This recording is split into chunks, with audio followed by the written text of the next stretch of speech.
Welcome to the Earn More, Stress Less podcast with me, Caro Sison. This podcast is for self-employed business owners just like you, who really want to grow their business and become successful and profitable, but without all the stress and hassle. I want to share my 30 years of business experience to show you how simple it can be to earn more money and how you can get organised without needing a business degree or any other qualifications. I'll be talking about the easy steps that you can put in place right now to start earning more money today and to help you get the business that you deserve and dream of. Without further ado, let's get started. This week's podcast is sponsored by Pocket PA, helping self-employed business owners to get organised, understand their finances and do their accounts all in one place using a powerful online tool. If you're serious about making a profit and having a successful business, then using a simple digital web app like Pocket PA is the best way to grow and scale your business. Visit pocketpa.com for more details and start managing your money like a pro today.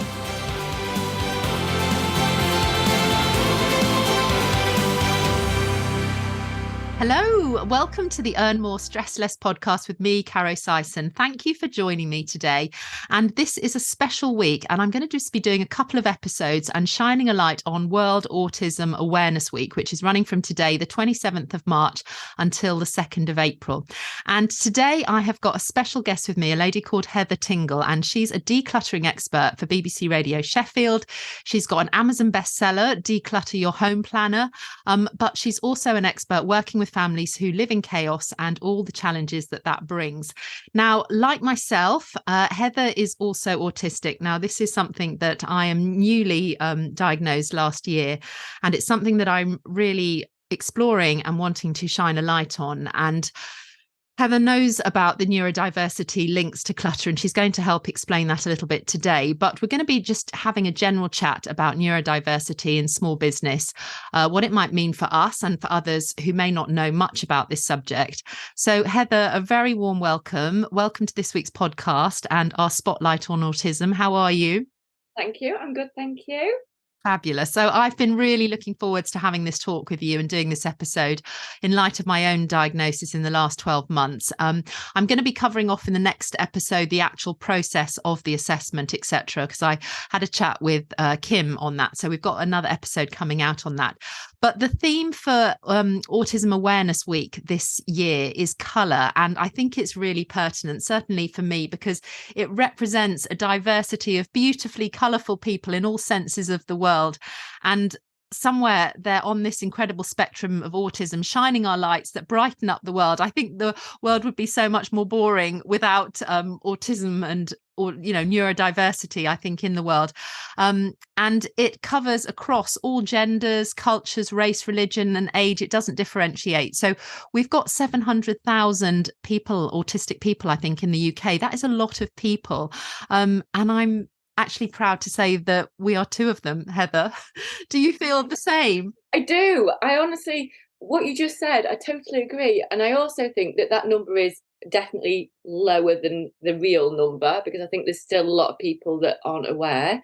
But I think we are the change makers. We are the people that make things happen and see things differently. And I think that without autistic people, there are so many things that would never have happened in the world. So, I mean, I can't claim to be, a total life-changing genius, but I think that our brains, just by the way we think differently to others, have moved things on without us, even realizing, I think, a lot of the time. Yeah.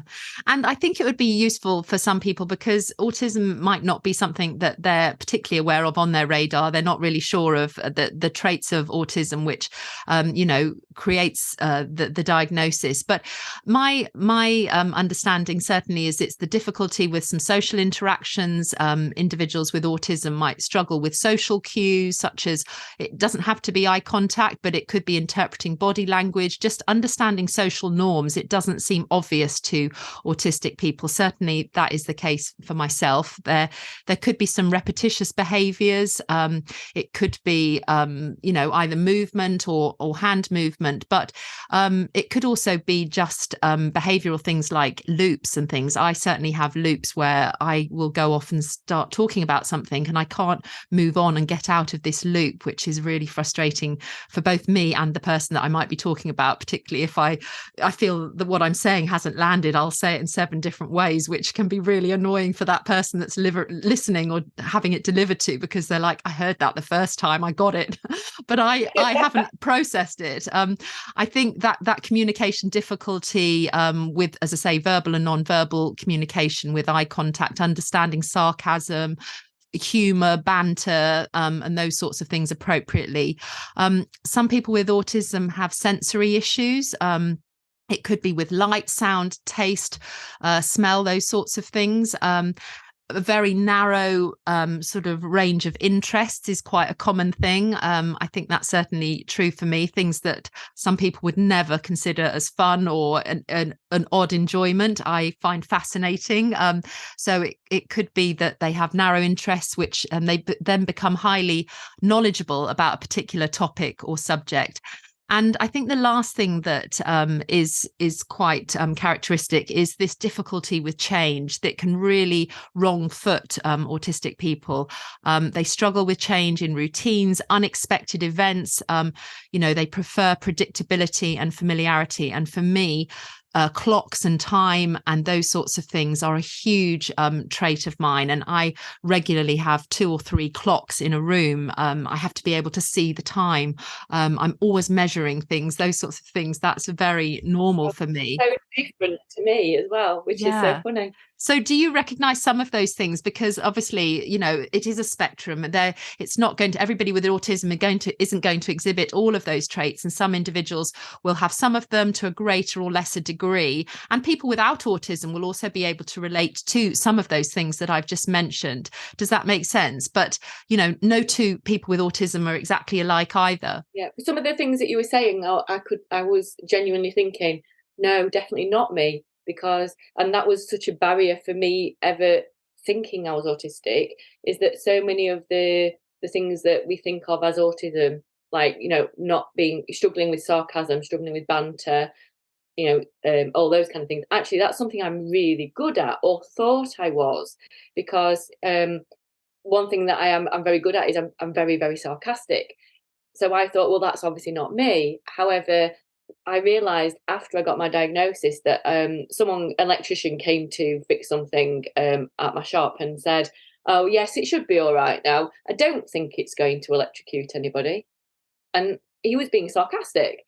And I was just like, what do you mean you think? Like, is someone electrocuted or not? Are they going to be okay? Are they not? And he was just like, of course they are. I was like, why did you say you think it'll be all right now? So I honestly thought that actually sarcasm and whatever I was fine with, because I'm sarcastic. I didn't realise that with people that I'm friends with, I understand their level of sarcasm. I understand that they're joking. But with strangers, totally different. I didn't get it. I didn't get the sarcasm. So actually, something that you think you're all right with, you might not be. That's so interesting, because I'm also quite a sarcastic person, but I also don't get banter, some banter that comes out. And I'm just like, I don't find that funny. That's not funny at all. And people can be in stitches and laughter. And I'm just there with a poker face thinking, well, I don't find that funny whatsoever. In fact, that's actually offensive or whatever. So I'm often very mindful that before I overreact or underreact, I'm doing a whole scan of the room to actually see how I'm trying to read the room. And I think this was one of the things that I found in COVID, where we had this sort of 2 years on pause and I was out of those social situations. I totally have lost my confidence in lots of things and areas of socializing, and it's really sort of set me back, and I've really had to slowly tiptoe out into the world again when everything was getting back to normal and everyone was super excited about going out and socializing. I was actually thinking, oh my god, everyone was in my world for 2 years, it was just so wonderful, and now they're all getting back to what they call real life, and now I'm feeling sort of isolated again back in my world, because I'm not a social creature and a natural connector or social butterfly, and those things don't necessarily light me up in the same way as a neurotypical person. Was that your experience for COVID as well? COVID for me was a time to rest and relax and enjoy the fact that things were online. So I didn't have to go to places I didn't know. I didn't have to struggle to worry about parking spaces in places. I didn't have to force myself to do things. And if there was ever a time where I would have maybe wondered if I was autistic, COVID made me realize you so are autistic. And actually, this was such a wonderful breathing space to just, like you said, do things virtually and remove a lot of the pressure of having to socialize, because actually socializing it's really stressful. Even just going to a supermarket and being surrounded by people, having a mask on where it doesn't matter what my face looks like. It doesn't matter if I'm smiling at people or I'm not, because no one can tell anyway. And people staying away from each other and, not suddenly jumping up to you and giving you a hug or whatever. Like, I love hugs. What I don't love is being surprised by them. So all those kind of things just made it a little easier. And I really just felt like, why can't we do this all the time? I'm with you on that. And I think the interesting thing is, we talk about social interaction as something that's, up there as one of the things that we all want a lot of and a lot more of. But in fact, I'm quite a lone wolf. I'm quite independent, very sort of insular and very self-sufficient a lot of the time. So going out and socializing is quite a journey to navigate, because you have to have small talk, and I'm quite to the point. And, I've learned over the years to have these small talk conversations and things, but I'm quite a literal person. So I don't like it when people just say, oh yeah, I'm fine, thanks, when in fact they've got a lot of chaos going on, things aren't fine at all. And I find that baffling that people could say that when that's not the reality. And so that has always been confusing to me. And now the fact that I have this diagnosis, it explains so much, and it's unpacked and sort of made sense of things that haven't made sense to me before for so many years. And I think, a very late diagnosis, which mine is, quite similar to yours. It's something that has now shone a light on and explains so many things in my life, all the patterns that have happened. And it suddenly makes sense of them, which is actually quite reassuring, because I've spent many, many decades thinking that I'm not odd, but and not special in the sense of like I'm elite special, but I'm just unusual, and there aren't many of me. And so when you did find somebody that had those similar traits and were hyper focused and had unusual interests and that sort of thing, I really felt I resonated with them. And so I would, really be drawn to those sorts of people. And now I know that they are people like me, as it were. Exactly, like attracts like. I realised that all of my friends, the ones that I clicked instantly with, are neurodivergent straight away. And none of us realized it, but I think that's why we're quite good at business, in that we don't do the fluff and the small talk. We just say, this is the meeting, this is what it's about, this is what we've got to get done, and find a way forward, and we find a plan. Whereas I think a lot of people just spend the time having a meeting for a meeting's sake, and at the end of it you just think, well, what did I learn at the end of that? It's because they like socializing, they like that connection. But because that isn't something that lights me up, I want to get to the point and take action ASAP, and not talk about all the small talk. I'm really about, problem solving, finding a solution, getting an action plan, and getting started with it before the end of the meeting sort of person, which is why I think probably self-employment is so well suited to a lot of neurodiverse people, and why I think a lot of entrepreneurs and sort of high-flying people do have that characteristic and trait. Would that be your experience? Totally. I see myself surrounded by self-employed people, and I don't think I could pick one out that was neurotypical, regardless of whether they know or not. But I think it's being able to do things your own way, being able to just get on and do the job that you want to do, being able to choose your own hours and being able to figure your own diary out. And I think also the sense of justice for me was when I was working in a 9 to 5 job, and my boss would come in at 10 o'clock. They wouldn't get into trouble. But if I came in at 1 minute past 8 when I started at 8, I would get into trouble. And I was just like, no, this isn't fair. I was working until 1 a.m, yet I'm still here at like just after 8. And I get into trouble for it. Yet you can just waltz in whenever you want. I'm sorry, no, I'm not having that. Yeah, there is that huge outrage of injustice. That certainly is one of the things that I find. I'm very straight down the line. I'm very transparent, open, clear, and that sort of thing. And I find smoke and mirrors and people that are a little bit sailing close to the wind or doing something and they don't do what they say on the tin, I suppose. I find that really difficult to navigate and sort of make allowances for, I think, because I am such on a track. And also, I think the changes, I'm not particularly flexible, although I do like to switch things up. It's a bit of a conflict, but I don't like sort of, because no 2 days are ever the same, which is fine, but they're never the same, but within sort of parameters, safe parameters that I'm aware of. And so there is always this sort of invisible framework, but I like to have that flexibility, like you said, of being able to choose your own hours. But within that, I've got my own set idea of what that looks like. So that does feel safe, which is interesting, isn't it? Yeah, I think I use that as well with my diary, in that I know roughly what I'm doing on each day, and some things may change and move around, but it's always things that I feel comfortable doing. Whereas in my previous job, things would throw me at the last minute. There would be emergencies going off, and actually, emergencies are fine if I've got a plan of knowing how to deal with them. So I know who to call or I know to sort out, and I don't panic like other people do, because it's just like, well, this is what's happening. This is what you do about it. It's okay. So actually, in an emergency situation, we're all right. I'm great in an emergency. Yes. But then if you've got an emergency and you don't know what to do about it, so, if, I don't know, a ridiculous situation, but if, a roof fell in and it's not just the case of ringing a plumber or a roofer, if it's bigger than that and you don't know who you would call, that would be the point where I would really get stressed, and the whole day would be written off. If an emergency happens and it's a first aid, that's fine, because I understand first aid. Yeah, that makes sense.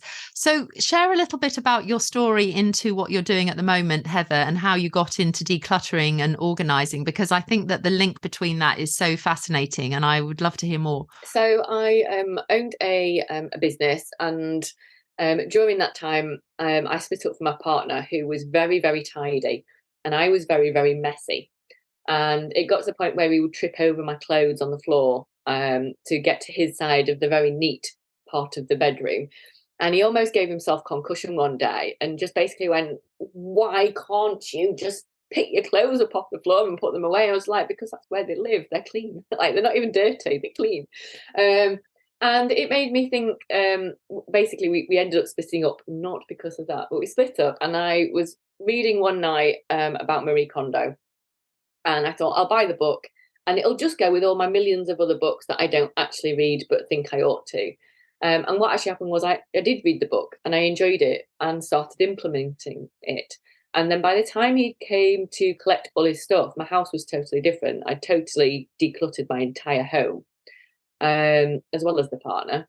And then just at the shop, customers were coming for a coffee or a stamp at the post office, and they were like asking me, "Oh, what about this? How do I get rid of this thing? And what did you do about that?" And I would be giving them advice. And then I found out there was a professional association to become a declutterer. And I went on the course and just thought, yes, this is me. This is what I should be doing. And it was like a special interest that had gone from all throughout my life. One of the weird things that, again, I didn't think I was autistic was because I didn't have special interests. Actually, my special interest was my jobs at the time. So I worked for an MLM company selling underwear, and I would know absolutely everything about the things that we sold, absolutely everything. I knew the prices, I knew the features and the advantages, the benefits of everything. And then when I bought my shop business, I went all in to learn everything about coffee, cake, retail, post offices, went all in on that. And, first 3 years, I didn't have one day off except Christmas Day. And I was working 15, 16-hour days, and it was absolutely fine. I was all in, changing things, transforming things. And I just did exactly the same with decluttering, went all on in it, did as much training as I could, learned all about it. And I think growing up, my grandparents had issues with hoarding. My parents struggle with clutter, because I think being neurodivergent, you don't learn how to. It's almost like you've got a toolbox with an item missing. and everybody else has got this amazing array of tools of how to let things go, where to put things, how to automatically decide what to keep and what to let go of. They seem to just know, don't they? They just know. Whereas I need kind of rules on learning how. And it was learning those rules, and then that's basically what I do now is I teach people how to learn the rules for themselves so that they can carry on doing it throughout their lives. So it's sort of implementing the framework that you devised because you could see that there was a structure to it. And when you had that light bulb moment, you went all in and hyper focused in that sort of niche. And I think that's very similar to when I decided to make Pocket PA, because, you know, who decides to just wake up one morning and make a software platform with no experience? And hello, yeah, that's me. And I think there's an element of naivety as well around that, because I didn't know all the obstacles and I didn't even consider that it would be such a big thing to do. I mean, I kept thinking, well, how hard can it be? I'm a bright woman. I've had businesses before. I think I know what needs to be doing. Yes, I don't code and I've got no plan to, but I can oversee and supervise getting this tool made. But moving into the whole tech arena, where only 2% of the tech industry is female founders in any event, was just like crazy now, looking back and thinking about me launching myself into creating a software platform with zero experience. But this level of naivety that I think I had of no obstacles, no barriers, or, you know, surely I'll be able to do it. And you kind of learn on the job because you're so hyper focused and problem solving. You know, I think that's, you know, I don't want to say a superpower, but it enables me to get to that next level and makes you quite tenacious and resilient of any sort of obstacles that come and get thrown in your way. Would you say that was the same with your decluttering business? I think you find a blueprint, and then you know your start, your middle, and your end point. You know what you want to achieve by the end of it, and because you've got that blueprint, you've got that plan. I believe genuinely my entire life runs on knowing what's next and the plan forward. That you just go all in on it because you just tunnel visioned on it. And if you've got that plan of, right, well, the next step's this, so you just go and do, and then you kind of worry about the steps after that later, which is obviously what you did. I mean, you're talking to somebody who kept a brand new phone for about 4 months before I dared swap them over, because the change of moving from one phone to another was just too much for me. So tech for me is a massive barrier. However, when I know I've got to use it for a certain reason, I'll just go full on and do it because I know why. I understand why. Yeah, that's so interesting. And autism, I think, is so well suited for self-employment because the characteristics and traits that you need to be self-employed, you know, you need to be resilient, you need to, you know, do the mundane stuff, regardless of whether you like it or not. There is a blueprint for being successful. And I think one of the great things is when I, certainly myself, when I can see that someone is already doing something, then I think, well, why can't I do it? Of course, you know, logically, that means that I would be able to do it. So there aren't any barriers ultimately. And I knew that there were, you know, software platforms doing different strands of what I was doing. So it seemed obvious that mine could also do the same and also be successful. But as I found, you know, the old saying, build it and they will come, that's not necessarily always the case, because now, although I've made Pocket PA, the actual challenge of the distribution and the connecting and the partnerships and the actual selling and marketing part of Pocket PA, I found incredibly challenging. And you know, I sometimes say Pocket PA is the best kept secret in the world because I haven't been able to match up the actual amazingness of the tool with the actual correct distribution channels and the messaging because of my problems that I have with that communication and approaching people and being that social connector. Whereas other people find that's such a natural fit to have chats and conversations, and they're always naturally selling. And that's not necessarily me. I feel, you know, quite reserved and a little bit introverted. So there's been a bit of a disconnect on the next part of the journey, but I've had to be creative and find other ways around, because the resilient part of my autism has meant that I'm like a dog with a bone and I won't give up. And I know that there is a way to be able to do that. So has that shown up the same for you in your business, Heather? Yeah, absolutely. I think that one of the things that what I think we struggle with is we know something is so brilliant, we can't understand why other people can't see that.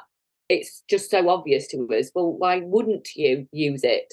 You know, but you can also by being like that, you also can see the objections as to why people wouldn't. So, you know, the cost or the time or whatever. And you can say, well, I understand why, and this is the reason why. But getting that across is actually quite difficult, because you don't want to seem too pushy, you don't want to be rejected. And, you know, those beginning start-up conversations to create those connections are the most difficult part. If it was a case of just going straight into how wonderful something was and now we can change people's lives, then that's great. But unfortunately, society demands that we actually do the small talk part first and make sincere connections without going straight into the sell. And actually, really, it's a bit ridiculous, because it's not a sincere connection. It's a trading off. What can you do for me and what can I do for you? And if people were a bit more honest about it, it'll be easier.